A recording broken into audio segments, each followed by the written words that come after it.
Says the White House needs to take responsibility for this attack. What does he think of what he has heard so far? With us now, Florida Republican Congressman Mike Waltz, a member of the House Armed Services, Foreign Affairs and Intelligence Committee. Sir, thank you and welcome to you. So he says he's decided on how we will respond as a country to these attacks, in particular this drone attack that killed three U.S. soldiers. We're left wondering, will it be strong enough of a response to deter future attacks?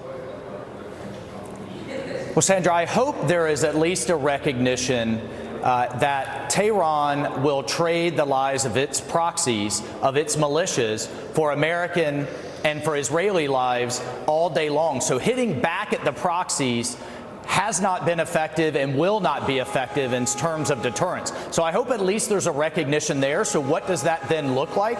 Well, we need to hit Iranian assets themselves. That doesn't mean send the Marines into Tehran. That doesn't even have to be inside of Iran. That can be Iranian operatives that are all over the Middle East. That could be Soleimani, the head of IRGC's successor, who is also operational around the Middle East. Or that could be things like the command and control nodes that Iran is using to communicate with its proxies, or even the production facilities for these drones that they're not only giving to the militias in Iraq, they're sending to the Houthis, and they're sending to the Russians to attack Ukraine. So there is a lot of things, many things we could be doing on the military side, but I think the more impactful piece will be on the economic side. As long as Iran is flush with cash, and they absolutely are, going from $4 billion in foreign currency reserves under President Trump to now $70 billion, selling $30 billion a year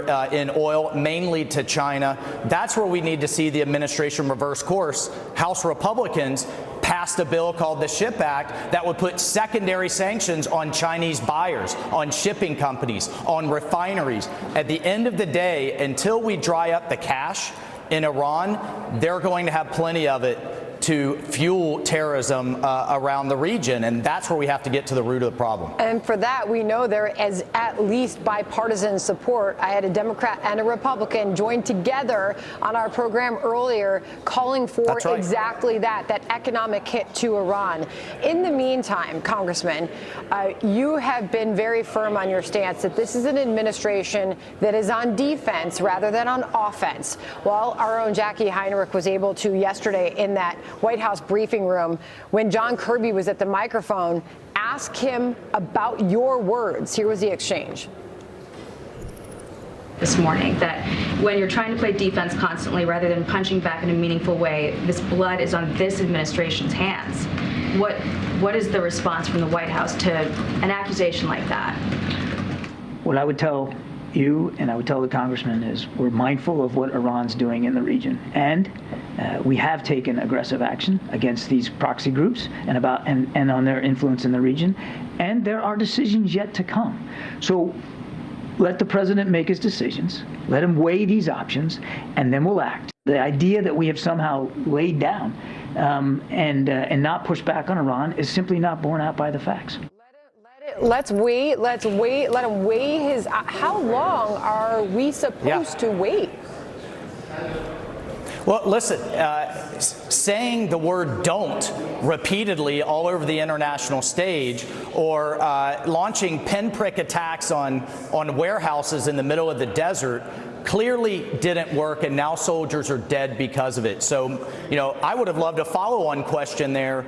Was it at 50 attacks on U.S. forces, 100 attacks, 150 attacks? At what point do you reevaluate your failed strategy that deterrence is failing? It's not until we have dead soldiers. Let me follow up on that. As we're right now scrolling on those attacks. I mean, it's hard to believe this many has happened before you hear an administration that's willing to act. In fact, you heard that very sentiment from the White House yesterday, who said, well, this time is different. Americans died. Which leads to the question, is that what they were waiting for? American deaths before we finally send a firm response? Final thought from you.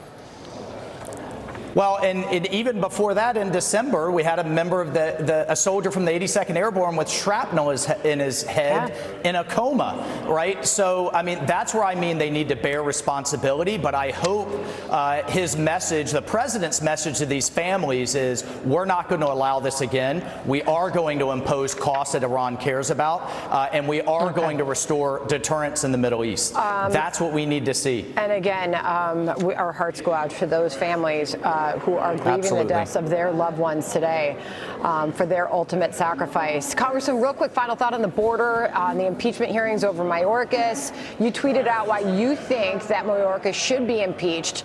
Can you give us some of those reasons? You're saying Biden could reverse his executive actions on the border today and catch and release, stop exploiting the parole authority, reinstate remain in Mexico, lift the halt on the boarding wall. So why do you think that he should be shown the door?